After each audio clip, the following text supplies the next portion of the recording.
Copyright இஷ்யூவால இந்த படத்தை நம்ம மெயின் சேனல்ல இருந்து தூக்கிட்டாங்க. ஸோ அதனால தான் நம்ம 2.0க்கு கொண்டு வந்திருக்கிறேன். இந்த படம் 1 மில்லியன் வியூஸ்க்கு மேலே போச்சு, நல்ல சக்கப்போடு போடுச்சுன்னே சொல்லலாம். ஆனால் என்ன பண்ணுறது, இஷ்யூவால தூக்கிட்டாங்க. சரி, நம்ம சேனல் 2.0க்கு வந்து எடிட் பண்ணி போடலாம் தான் இதை கொண்டு வந்திருக்கிறேன். படத்தோடைய பேர் வந்து சக்சஸர் 2024 வெளியாயிருக்கு. ஸோ பார்க்காதவங்க பாருங்க. ஒருவேளை நீங்கள் பார்த்துருந்தா மற்றவங்களுக்கு ஷேர் பண்ணுங்க, லைக் பண்ணுங்க, கொஞ்சம் சப்போர்ட் பண்ணுங்க. ஓகேங்களா? படத்தோடைய ஒன்லைனரை பார்த்துடலாமா?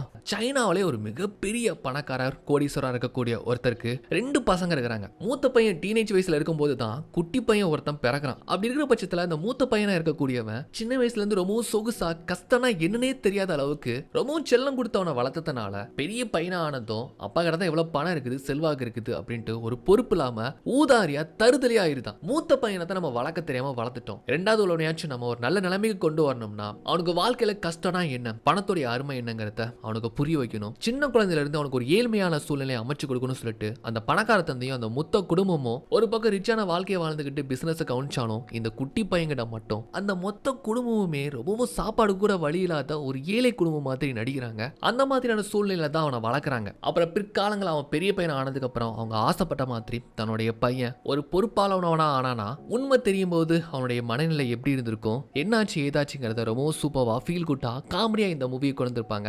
அதுதான் இந்த படத்தோடைய ஒன்லைனர். அப்படியே ஸ்டோரிக்குள்ளாரே போயிடலாமா? இந்த மூவியை ஃபர்ஸ்ட் சீன்ல பாலடைஞ்சு போன மாதிரியான ஒரு சின்ன பில்டிங், ரொம்ப பழமையான பில்டிங் காமிக்கிறாங்க. அவங்க ஒரு குட்டி பையன் கோளாரிய வச்சு சின்ன சின்ன மரத்துண்டுகளை வெட்டி அதை அடுப்புல தீ மூட்டி காஃபி போடுறான். காஃபி போட்டது மட்டும் இல்லாம வீட்டுக்கு தண்ணி பிடிச்சி வைக்கிறான். டேப்ல கூட தண்ணி சுட்டு விழுந்துகிட்டு இருக்குது, அதை சரி பண்ணிக்கிட்டு இருக்கிறான். பாட்டிக்கு கசாயம் போட்டு கொடுத்து அவங்களுக்கு கால் அமைக்கி விட்டு அவங்க கேட்கறதுக்கு கூட ஒரு சின்னதா ஒரு ரேடியோ இருக்குது, அதை சரி பண்ணி கொடுத்து இந்த மாதிரி காலையிலேயே வந்து பாத்தீங்கன்னா பொறுப்பான வேலைகள் பார்த்துட்டு இருக்கிறான். இவன் தான் நம்ம படத்தோட ஹீரோ. இவன் பேர் வந்துட்டு சைனீஸ்ல இருக்குது, நம்ம வந்துட்டு ஜஸ்ட் கெவின் வச்சுக்கலாம். ஸோ இந்த மாதிரி கெவின் வந்துட்டு ரொம்ப சமத்து பையன், நல்லா படிக்கக்கூடிய பையன், வீட்டில் எப்போதுமே பொறுப்பா இந்த மாதிரி தான் இருப்பான். பட் ரொம்பவும் கஷ்டப்பட்ட ஒரு குடும்பம்னு சொல்லிக்கலாம், ஏழ்மையான ஃபேமிலி. ஸோ ஸ்கூல்லே வந்துட்டு நல்லா படிக்கக்கூடிய பையன், பட் ரொம்பவும் கஷ்டப்படுறான். அப்படிங்கிற ஒரு நோக்கத்தில் என்னுடைய கிளாஸ் டீச்சர் வந்து பார்த்தீங்கன்னா அவங்களுக்கு தெரிஞ்ச ஒரு பணக்காரரை கூப்பிட்டு இந்த மாதிரி இந்த குட்டி பையனுக்கு படிப்புக்கு தேவையான எல்லா செலவுகளுமே தான் ஏத்துக்கிறதுக்காக கூப்பிட்டு வந்திருக்கிறாங்க. ஸோ வீட்டில் உட்காரதுக்கு சேர் கூட கிடையாது பார்த்துக்கோங்க. ஒரு உடஞ்சு போன வாளி, அதுவும் ஒட்டு போட்டுக்கிற வாளியில தான் அவர் உட்காந்துக்கிட்டு அந்த வீட்டை பார்க்குறாரு. எந்த அளவுக்கு அந்த குட்டி பையனுடைய குடும்பம் கஷ்டப்படுதுன்ட்டு அவரால் புரிஞ்சுக்க முடியுது. வீடை சுத்தியும் முத்தியமா பாக்குறாரு. மேல சீலிங்லாம் பிளவு விழுந்து தண்ணி விழுது, செங்கல் அடுக்கி வச்ச டேபிள் மாதிரி தான் ஒன்று இருக்குது. உடம்பு முடியாத ஒரு பாட்டி ஒரு மாதிரி பித்து பூச்ச மாதிரி செவுத்தையை பார்த்துட்டு இருக்கிறாங்க. சாப்பாடுக்கே ரொம்ப கஷ்டப்பட்டு அன்றாட வாழ்க்கை ஏதோ போய்கிட்டு இருக்கிற மாதிரி தான் எங்களுடைய குடும்பம் போய்கிட்டு இருக்குது. ரொம்பவும் ஏழ்மையான குடும்பம் அப்படின்னு பார்த்தாலே நல்லா வெளிப்படையா தெரியுதா. அந்த சார் ரொம்பவும் இறக்கப்பட்டு கெவினோடைய அப்பா கிட்ட, அதாவது அவர் பேர் வந்து ஜான், இங்க பாருங்க உங்க பையன் நல்லா படிக்கிறதா வந்து கேள்விப்பட்டிருந்தேன். என்னால முடிஞ்ச உதவிகளை உங்க பையனுக்கு நான் பண்றேன். இதே மாதிரி நிறைய குழந்தைகளுக்கு நான் உதவி பண்ணியிருக்கிறேன். எதுக்கு இந்த மாதிரி இடத்துல இருந்து நீங்க ரொம்ப கஷ்டப்படணும் அப்படின்ட்டு ஸ்பான்சர்ஷிப் பண்றதை பத்தி சொல்லிக்கிட்டு இருக்கிறாரு. பட் வந்து ஜான் வந்து பாத்தீங்கன்னா அதை ஏத்துக்கிறதாவே இல்ல, ஒரு மாதிரி யோசனையில தான் இருந்துகிட்டு இருக்கிறாரு. அப்போ கெவினுடைய அம்மா வராங்க, அவங்க பேர் வந்துட்டு ஜியாங். காஃபி டீ எல்லாம் போட்டு வராங்க. அப்போ அவங்க 2 பேருக்கு தான் இந்த மாதிரி எடுத்து எவ்வளவு புரிய வச்சு உங்க பையனை கூட அனுப்பி வைங்க, முடிஞ்ச அளவுக்கு நான் உதவிகள் பண்றேன் அப்படின்னு வந்து சொல்றாப்ல. பட் அவங்க வந்துட்டு ஏத்துக்கிறதாவே இல்ல. இங்க பாருங்க, இங்க நாங்க நிம்மதியா சந்தோஷமா நல்லபடியா தான் இருந்துகிட்டு இருக்கிறோம். என் பையனுக்கு எந்த ஒரு குறை நிறைகள் இல்ல, முடிஞ்ச அளவுக்கு நாங்களும் அவனுக்கு தேவையானது எல்லாத்தையுமே எல்லா வசதிகளையுமே அமைச்சு கொடுக்குறோம். இவ்வளவு தூரம் நீங்க உதவி பண்றேன்னு சொல்லிட்டு வந்ததுக்கே ரொம்பவும் நன்றி அப்படின்ட்டு அந்த ஸ்பான்சர்ஷிப்பை வந்துட்டு அவங்க ஏற்க மறக்கிறாங்க. ஸோ வேற வழி இல்லாம ஓகே அப்படின்ட்டு அவங்க அங்க இருந்து வராங்க. அதுல அந்த சார் தான் கொஞ்சம் கோவப்படுறாரு. இந்த மாதிரி கஷ்டப்பட்டு இருக்கிறாங்க, உதவி பண்றதுக்காக நம்ம இறங்கி வரோம், பையன் மேல அவங்களுக்கு பொறுப்பு இருக்கா, அக்கறை இருக்கா அப்படின்ட்டு ஒரு மாதிரி கத்திக்கிட்டு வராங்க. அந்த சாரோடைய குட்டி பையன் ஒருத்தன் டேப் ஒன்று வச்சிருப்பான்னு நினைக்கிறேன். அதுல ஏதோ ஒரு கேம் விளாண்டுட்டு இருக்கிறான். அதையும் ஒரு மாதிரி ஏக்கமா பார்த்துட்டு இருக்கிறான் நம்ம கெவின் வந்துட்டு. இங்க என்னுடைய அம்மா வந்துட்டு பழைய துணிகள்லாம் எடுத்துட்டு வாஷ் பேசனுக்கு கீழே சின்னதா ஒரு டோர் மாதிரி இருக்குது, அதை திறக்கிறாங்க. திறந்தது ஏதோ லைட் ஆன் ஆகுது, கீழே தூக்கி வைக்கிறாங்க. அந்த பக்கமா இறந்து எடுத்துட்டு புதுசா துணியை வாஷ் பண்ணி அயன் பண்ணி இந்த பக்கமா வச்ச மாதிரி தெரியுது. என்னடா இது அப்படின்ட்டு ஒண்ணுமே புரியல. அப்படி இவங்க கீழே வந்துகிட்டு இருக்காங்க. இவங்க படுக்க தனியா விளாண்டுட்டு இருக்கிறானா, கண்ணா அப்பாவும் அம்மாவும் வேலை கிளம்பிட்டோம், மேல அவன் துணியெல்லாம் வாஷ் பண்ணி வச்சிருக்கிறோம், அதை நீ போட்டு ஸ்கூல் கிளம்பு அப்படின்னு சொல்லிட்டு அவங்க அங்க இருந்து போறாங்க. அப்படி ஒரு மாதிரி பதுங்கி பதுங்கி தான் நடந்து போய்கிட்டே இருக்கிறாங்களா. தெருவுடைய முக்குல ஒரு லக்ஸுரி கார் இருக்குது. அந்த காருக்குள்ள போய் ஏறிக்கிறாங்க. அப்பதான் தெரியுது கொய்யால எல்லாம் பணக்கார கோஸ்டிங்க அந்த குட்டி பையனுக்காக இந்த மாதிரி ஆக்ட் பண்றாங்கன்ட்டு நல்லாவே தெரியுது. இதுங்களே பெரிய கோடீஸ்வரங்க, அந்த பையனுக்காக தான் இவ்வளவு ஆக்ட் பண்ணிட்டு இருக்குதுங்க. இதுல வேற ஒருத்தர் ஸ்பான்சர்ஷிப்னு சொல்லிட்டு வந்தா எப்படி ஏத்துப்பாங்கல்ல. இங்க நம்ம கெவின் கூட பாட்டிக்கு தேவையான எல்லா வேலைகளையும் பண்ணிட்டு அங்க இருந்து அப்படியே ஸ்கூலுக்கு கிளம்புறான். அவங்களும் கூட வீல் சேர்ல தான் இருப்பாங்க போல. ஓகே பட் நான் ஸ்கூல் கிளம்புறேன் அப்படின்ட்டு அங்க ஜாலியா கிளம்புனது போதும். அந்த கிளவி இவ்வளவு நேரம் வீல் சேர்ல உட்கார்ந்தது டக்குன்னு எந்திக்குது. அதுக்கு உடம்பு முடியாமலாம் இல்ல, எல்லாம் நல்லா தான் இருக்குதுங்க. டக்குன்னு வாக்கி டாக்கி எடுத்து தெருக்கு தெரு முக்குக்கு முக்கு வீட்ல இருந்து அவன் ஸ்கூலுக்கு போற வரைக்குமே கண்காணிக்கிறதுக்கு ஆட்கள் போட்டு அங்கங்க சிசிடிவி கேமரா வச்சு அவனை மொத்தமா கண்காணிச்சு பொத்தி பொத்தி பாதுகாத்து இந்த மாதிரி தான் பார்த்துட்டு இருக்காங்க. அந்த குட்டி பையன் கூட இது தெரியாம தெரியாம தான் தன்னுடைய அன்றாட வேலைகளை பார்த்துட்டு ஸ்கூலுக்கு போயிட்டு வரான். இது எல்லாத்தையுமே பொறுப்பா கவனிச்சுக்க கூடிய வேலை வந்து அந்த கிழவிக்கு தான் இருக்குது. இவன் இப்படி ஓடி போயிட்டு இருக்கும்போது அங்க ஒரு கப்பல் வராங்க. அவங்கள போய் தப்புன்னு இடிச்சிருந்தானா அந்த கப்பல் கூட இவங்க செட் பண்ணி வச்ச ஆள் தான். அதாவது அவங்க வந்து ஒரு அமெரிக்கன் மாதிரியும் இவங்கிட்ட இங்கிலீஷ்ல வந்துட்டு எங்கேயோ போறதுக்கு வந்து வழி கேட்கற மாதிரியும் கேட்க அதுக்கு வந்துட்டு ரொம்ப பொறுமையா வந்து இங்கிலீஷ்ல வந்து பதில் சொல்றான். அதாவது இங்கிலீஷ்ல வந்துட்டு கொஞ்சம் கம்மியாவே படிக்கிறானா. அந்த இங்கிலீஷ் வந்து இம்ப்ரூவ் பண்றதுக்காக தான் இந்த மாதிரிலாம் பண்ணிட்டு இருக்காங்க ஆள் செட்டப் பண்ணி வச்சு. இது கேட்கிறப்பவே ரொம்ப விசித்திரமா இருக்குல்ல. ஒரு குட்டி பையன் சின்ன வயசுல இருந்து தான் ஒரு மிகப்பெரிய பணக்காரன் அப்படிங்கறது தெரிஞ்சுக்காம இப்படியான ஒரு ஏழ்மையான வாழ்க்கையை வாழ்ந்துகிட்டு அவனை கண்காணிக்கிறதுக்கு அங்கங்க சிசிடிவி கேமரா வச்சு ஆள்லாம் போட்டு செட் பண்ணி பாதுகாத்துக்கிட்டு இருக்கிறாங்கன்னு சொல்லிட்டு இது தெரியாம தான் அவன் ஸ்கூலுக்கு போறான் வாரான். அப்படியே ஸ்கூல் முடிச்சு வரும்போது இவனை பார்க்கறதுக்கு இவனுடைய பாட்டியும் தாத்தாவும் ஆசையா நல்ல கிஃப்ட்ஸ் எல்லாம் வாங்கி அப்புறம் பலூன்ஸ் எல்லாம் வாங்கி நல்ல லக்ஸரியான சூட்ல வந்துட்டு நின்றுட்டு இருக்கிறாங்க. ஸ்கூல் முடிஞ்சு போறதுல இருந்து வரது வரைக்கும் அவனை கண்காணிக்கிறதுக்கு ஒரு படையே இருக்குது. சோ இந்த மாதிரி நிலைமையில பாட்டியும் தாத்தாவும் பார்த்தா ஆக்சுவலி இது வந்துட்டு அப்பா வழி தாத்தா பாட்டி பார்த்தா கொஞ்சம் ஷாக் ஆயிருவான். என்னடா இது தாத்தா பாட்டிக்கு என்ன இவ்வளவு காசு, நல்லா சோக்கா ட்ரெஸ் பண்ணிருக்காங்க, நல்ல விலை மதிப்பான கிஃப்ட்லாம் வாங்கி கொடுக்குறாங்கன்ட்டு அவனுக்கு டவுட் வந்துரும்ல. தாத்தாவும் பாட்டியும் நம்ம குட்டி பையனை பாக்குறதுக்கு முன்னாலே நம்ம ஜான் அங்க வந்து அவங்க ரெண்டு பேரையும் வண்டியில ஏத்திட்டு எதுக்காக அங்க வந்திருக்கீங்க அப்படின்ட்டு வந்துட்டு கேட்கும்போது அவங்க சொல்றாங்க, டே என் பேரனை பார்க்க வந்துருக்கிறோம், உனக்கு என்னடா நாளைக்கு பிறந்த நாள் ஆச்சுல, ஏதாச்சும் உனக்கு பார்த்து கிஃப்ட் கொடுக்க வேண்டாமா அப்படின்னு சொல்லிட்டு இருக்க. அதுக்கு நீ இந்த மாதிரி காஸ்டியூம்ல இப்படி காஸ்ட்லியான கிஃப்டா நீங்க வந்து பண்ணுவீங்க, அவனுக்கு சந்தேகம் வந்துருச்சுன்னா அப்படின்னா அப்படி வந்துச்சுன்னா எங்களுக்கு லாட்டரி அடிச்சதுன்னு சொல்லுவோம், ஏதாச்சும் சொல்லி சமாளிச்சுப்போம் அப்படின்ட்டு வந்து சொல்லும் போது இங்க பாருங்கப்பா அம்மா அவன் பெரிய பையன் ஆகிற வரைக்கும் அவன் வாழ்க்கையை இந்த மாதிரி தான் கொண்டு போகணும்ட்டு நாங்க ரொம்ப கஷ்டப்பட்டு பொத்தி பொத்தி பார்த்துட்டு வரோம், அதுக்கு எடுத்து விட்டுறாதீங்க அப்படின்னு சொல்லும்போது டே அவனை தங்க தட்டுல வச்சு அப்படியே பொத்தி பொத்தி பார்த்து ரசிக்கணும்டா என் பேரனை, இப்படி ரொம்ப கஷ்டப்படுத்தி அவனை வந்துட்டு பார்த்து ரசிக்கிறியாடா, உனக்கு இது நல்லா இருக்கா அப்படின்னு சொல்லும்போது அம்மா வாழ்க்கையில் நாம படாத கஷ்டமா, நம்ம கஷ்டப்பட போய் தான் இந்த நிலைமைக்கு வந்திருக்கிறோம், சொகுசா வளர்த்து வச்சுக்கோ, ஏன் மூத்தத்தை பாத்தியா, அதாவது உன் மூத்த பேரன் எப்படி உருப்படாம போயிட்டான், அதே மாதிரி இவன் போகணும்னு சொல்லிட்டு ஆசைப்படுறியா, கொஞ்சம் வருஷத்துக்கு மட்டும் கொஞ்சம் இந்த மாதிரி நீங்க நடிச்சுதான் ஆகணும் அப்படின்னு வந்து சொல்லிட்டு பேசிட்டு இருக்கும்போது, அதாவது காருக்குள்ள இருந்தானே பேசிட்டு இருக்காங்க. அப்படியே வந்துட்டு கெவின் வெளியே நடந்து போய்கிட்டு இருக்கிறான். அப்படியே இவனை பார்த்துட்டு இருக்காங்க. அப்ப இவன் கூட படிக்கிற ஒரு குட்டி பையன் வந்துட்டு அவங்க அப்பா கார்ல இருந்துகிட்டு ஒரு மாதிரி சீனா போட்டுட்டு இருக்கிறான், ஓவரா ஒரு மாதிரி பேசிட்டு இருக்கிறான். இதை பாக்குறப்ப அவனுக்குள்ள ஒரு ஏக்கம் இருக்கிறது நம்மளால புரிஞ்சுக்க முடியுது. இந்த மாதிரி கார்ல நம்ம வந்துட்டு போக முடியுமா அப்படின்ட்டு ஒரு மாதிரி பார்த்துட்டு இருக்கிறான். இதை கார்ல இருந்து இவங்க பாக்குறாங்கல்ல, தாத்தாவுக்கு வருது பாருங்க கோவம், டே நான் இப்ப நினைச்சேன் என் பேரனுக்கு லாரியா கார் இருக்கும்டா, டப்பா காரை பார்த்து ஒரு மாதிரி ஏங்குறான் பாருன்ட்டு வெளியே கோத்துல எஞ்சி வராரு, உள்ள புடிச்சு வச்சுக்கிறாங்க. அப்பதான் வந்துட்டு ஜான் யோசிச்சு பாக்குறான், எதுக்காக இந்த மாதிரியான ஒரு நாடகம், எதுக்காக பையன்கிட்ட இந்த மாதிரி நடிக்கணும்னு சொல்லிட்டு நமக்கு ஒரு பிளாஷ்பேக் காட்டுறாங்க. ஜான் சொல்லாம கொள்ளாம தான் அவனுடைய மனைவி ஜியாங்க கூப்பிட்டுட்டு இந்த பாலனிஞ்சு போன வீட்டுக்கு வந்து கூப்பிட்டு வந்திருப்பான். சோ சின்ன வயசுல நான் இங்க தான் வளர்ந்தோம், ஒரு ஏழ்மையான வாழ்க்கை தான் வாழ்ந்தோம், கஷ்டப்பட்டு முன்னேறி இந்த நிலைமைக்கு வந்துட்டோம். இப்ப நான் இந்த அளவுக்கு ஒரு நல்ல நிலைமையில இருக்கிறதுக்கு காரணமே எனக்கு கொடுத்த அந்த கஷ்டமான வாழ்க்கையோட அனுபவம் தான். அந்த அனுபவத்தை இப்ப நம்மளுடைய இரண்டாவது பையனுக்கு கொடுத்தாகணும் அப்படின்னு வந்துட்டு சொல்லிட்டு இந்த வீட்டுக்கே நம்ம குடியேறி வரப்போறோம், ஏழ்மையான வாழ்க்கையை தான் அவனுக்கு ஒரு சூழ்நிலையை நம்ம அமைச்சு கொடுக்க போறோம் அப்படின்ட்டு இந்த மாதிரி மனைவி கிட்ட வந்து சொல்லும்போது மனைவியான ஜியாங் வந்து ரொம்ப கோவப்படுறாங்க. அது எப்படி உங்க மூத்த பையனுக்கு மட்டும் நல்ல பணத்தை செலவு பண்ணி அமெரிக்கால படிக்க வைக்கிறது, என் பையனுக்கு மட்டும் இந்த கஷ்டமான வாழ்க்கையை அமைச்சு கொடுக்கணும்னு சொல்றீங்க அப்படின்ட்டு கோவப்பட்டு கத்துனாங்க. இவங்க கத்துறதை வச்சு அதாவது இப்படி சொல்லும்போது நமக்கு ஒரு விஷயம் புரிய வருது, என்னன்னா ஜானுக்கு வந்துட்டு இவங்க வந்து இரண்டாவது மனைவி, முதல் மனைவிக்கு பிறந்தது தான் மூத்த பையன், இரண்டாவது மனைவிக்கு பிறந்தது தான் நம்ம கெவின் போல. அப்ப இவர் வந்து எடுத்து சொல்றாருங்க பாரு, ரெண்டு பேருமே என்னுடைய பசங்க தான், ரெண்டு பேர் மேலேயும் எனக்கு பாசம் அக்கறை எல்லாமே இருக்க தான் செய்யுது, மூத்தவனை கவனிக்காம விட்டுட்டேன், இப்ப பொறுப்பு இல்லாம தருதலே ஆயிட்டான், ஆனா சின்னவனை அப்படி விட்டுறவே கூடாது, அவனுக்கு வாழ்க்கைனா என்ன, பணம்னா என்ன, கஷ்டம்னா என்ன, எல்லாத்தையும் நான் சின்ன வயசுல இருந்து அவனுக்கு புரிய வைக்கணும் அப்படின்ட்டு மனைவி கிட்ட வந்து பொறுப்பா எடுத்து சொல்லி அவங்களும் சம்மதிக்க, நல்ல குட்டியோட சப்பி பையனா இருக்கும் போதே அவனை இந்த வீட்டுக்கு கூப்பிட்டு வந்திருப்பாங்க. சோ எல்லாம் நினைச்சு பாக்குறான், அப்படியே பார்த்தா அவ பிரசன்ட்ல இப்ப இவங்க தங்கி இருக்கிற அந்த பழங்காலத்து பில்டிங்ல வந்து பாத்தீங்கன்னா பக்கத்து வீடு எதிர்த்து வீடு மேல் வீடு கீழ் வீடு இருக்கிறவங்க எல்லாருமே இவங்க தான் சும்மா செட்டப்காக தான் எல்லாருமே அங்க குடியிருக்கிற மாதிரி இருந்துகிட்டு இருக்காங்க. சோ இன்னைக்கு தான் அவனுடைய பர்த்டே வாட்ச்ல அப்ப தாத்தாவும் பாட்டியும் நார்மலான ஒரு காஸ்டியூம்ல பர்த்டேவை செலிப்ரேட் பண்றதுக்காக வராங்க. ஒவ்வொரு முறையும் வரும்போது இவங்க வந்து அதாவது பேரனை பார்க்கும்போது யாருக்குமே தெரியாம அவனுக்கு வந்து பணத்தை அதிகமாவே கொடுத்துட்டு போவாங்க, நல்லா செலவு பண்ணணும்னு சொல்லிட்டு. அதனால இந்த பர்த்டேக்கும் அவங்க வந்துட்டு பணத்தை அதிகமா கொடுத்துடக்கூடாது, ஏன்னா பணத்தை அதிகமாக கொடுத்துட்டா பணத்துடைய மதிப்பு அவனுக்கு தெரியாம போயிடும் அப்படிங்கிறதுனால நல்லா பயங்கரமா செக்அப்லாம் பண்ணி தான் உள்ள அனுப்புவாங்க போல. இந்த மாதிரி செக் பண்ணும்போது இப்போ பாட்டியோடைய சாக்ஸ்ல வந்துட்டு நிறைய பணம் வச்சிருக்காங்க போல. அதை மருமக பாத்துறாங்க,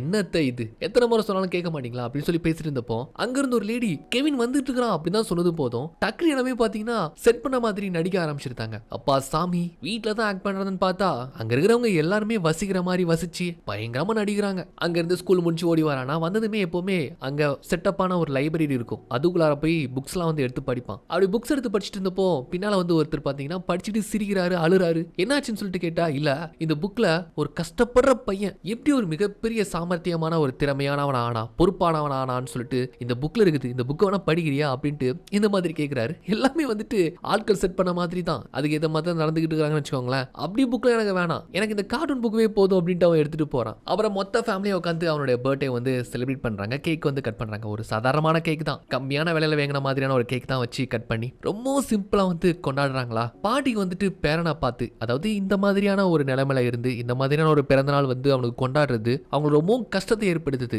இவங்க சின்ன பையனா, அதாவது விவரமே தெரியாத வயசுல குட்டியோடு இருக்கும்போது இவனை கவனிச்சுக்கிறதுன்னு சொல்லிட்டு ஒரு 10-15 பேர் இருப்பாங்க. இவனை சுத்தி எப்போதுமே ஆட்கள் இருப்பாங்க. வகை வகையான ஃபுட்ஸ், அவனுக்கு பிடிச்ச மாதிரியான டாய்ஸ், வண்டி கிண்டின்னு எல்லாமே இருக்கும் அவனை சுத்தி. இதெல்லாம் வந்துட்டு பாட்டி கொஞ்சம் நினைச்சு ஒரு மாதிரி அழுதுகிட்டு அவங்ககிட்ட ஒரு மாதிரி புலம்புற மாதிரி போனதும் டக்கு நம்ம ஹீரோ வந்து பாத்தீங்கன்னா கேக்கை வச்சு வாயை அடிச்சிருந்தான். அப்புறம் அவன் மேலேயும் சும்மா கேக்க ராவி விட்டு அப்படியே டைவர்ட் பண்ணி அவங்க கூட விளாடுற மாதிரி ஒரு பக்கம் விளாண்டுட்டு இருக்க. தான் பேரனை இப்படி இந்த நிலைமையில பாக்குறத நினைச்சு அவங்க பாட்டுக்கு அழுதுகிட்டு, அதாவது பாட்டி அழுதுகிட்டு, உங்க அப்பா ஒரு மிகப்பெரிய பணக்காரன் தெரியுமா, அவங்ககிட்ட எக்கச்சக்கமா பணம் இருக்கு அப்படின்ட்டு இந்த மாதிரி கத்திக்கிட்டு இருக்கும் போதே இப்ப வயசாகி போன இந்த கிளவி இருக்கிறாங்க தெரியுமா, ஆக்சுவலா வந்துட்டு இவங்க வந்து உண்மையான பாட்டியே கிடையாது. நம்ம ஹீரோவுக்கு வந்து ஐ மீன் நம்ம கெவினுக்கு வந்துட்டு இவங்க ஒரு பாட்டி மாதிரி அவங்களுக்குள்ளே நடிக்கக்கூடிய ஒரு வேலையாள் தான். அவங்க உடனே வாக்கிடாகி எடுத்து இந்த பெருசு ஓவரா கத்திக்கிட்டு இருக்குது, வந்து தூக்கிட்டு கராசிட்டு போங்க அப்படின்னு சொன்னதும் அவங்க டீம் ஆட்கள் ஓடி வந்து அப்படியே அங்கிருந்து வெளியே அவங்கள கூப்பிட்டு போயிருந்தாங்க.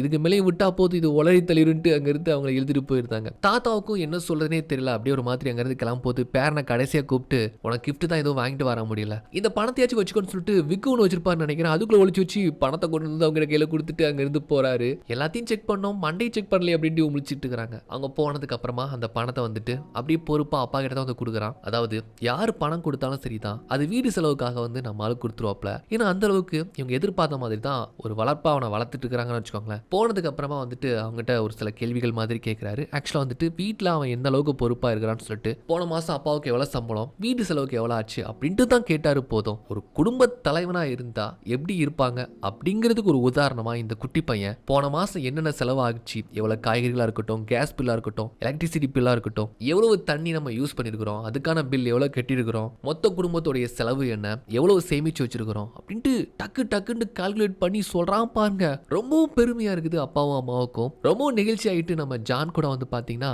ஒரு டப்பாவில அவனே சேமிச்சு வச்ச மாதிரியான கொஞ்சம் பணத்தை வந்து எடுத்து கொடுத்து, இதுல வந்து 20,000 ரூபாய் இருக்குது, இதுதான் நம்ம மொத்த குடும்பத்துடைய சேமிப்பும் கூட. கொஞ்சம் கொஞ்சமா சிறுக சிறுக அப்பா நான் சேர்த்து வச்சது இது. இனிமேல் அப்பா சம்பளம் ஆனதுக்கு அப்புறமா மொத்த பணத்தை நான் உங்ககிட்ட தான் கொடுப்பேன், குடும்பத்துக்கான மொத்த செலவை நீ தான் இனிமேல் பாத்துக்கணும், நீ தான் நம்ம குடும்பத்துல இனிமேல் குடும்ப தலைவனா இருக்க போற அப்படின்ட்டு சின்ன பையனா இருக்கிற இவங்கிட்ட அந்த மொத்த பணத்தையும் கொடுத்து இப்படியான ஒரு பொறுப்பையும் வந்து கொடுக்குறாப்ல. ஆக்சுவலா சொல்ல போனா இது அவனுக்கு வைக்கக்கூடிய ஒரு டெஸ்ட் தான். இந்த மொத்த பணத்தையே வச்சு அவன் என்ன பண்ண போறான், அவனுக்கு தேவைக்கு ஏதாச்சும் வாங்க போறானா, இல்ல வீட்டுக்காக ஏதாச்சும் செலவழிக்க போறானா, எப்படி வந்து அதை மேனேஜ் பண்ண போறான் அப்படிங்கிறது அவனுக்காக வச்ச ஒரு பரீட்சை தான் இதுன்ட்டு இப்படி இந்த பணத்தை கொடுத்து இந்த மாதிரியான ஒரு பொறுப்பை வந்து கொடுக்குறாப்ல. அது மட்டும் இல்லாம இப்ப இருக்கிற காலத்துல நம்ம எல்லாருமே குழந்தைங்க முன்னால அதிகமா மொபைல் போன் யூஸ் பண்றதுனால தான் குழந்தைங்க அதை பார்த்து அடம்பிடிச்சு கேக்குது, அதனாலையும் கெட்டு போகுது. அப்படி தங்களுடைய பையன் வந்து கெட்டு போயிடக்கூடாது அப்படிங்கிற ஒரு நோக்கத்துல இவன் குழந்தையா இருக்கும் போதுல இருந்து மொத்த ஃபேமிலி வந்து பாத்தீங்கன்னா இவன் முன்னால புக்ஸ் வந்து ரீட் பண்ற மாதிரியான ஒரு ஆக்டிங் வந்து போடுறாங்க. அதை பார்த்து அவனும் கூட புக்ஸ்லாம் வந்து ரீட் பண்றான். அப்படி ஒரு தடவை இவங்க ரீட் பண்ணிட்டு இருக்கும்போது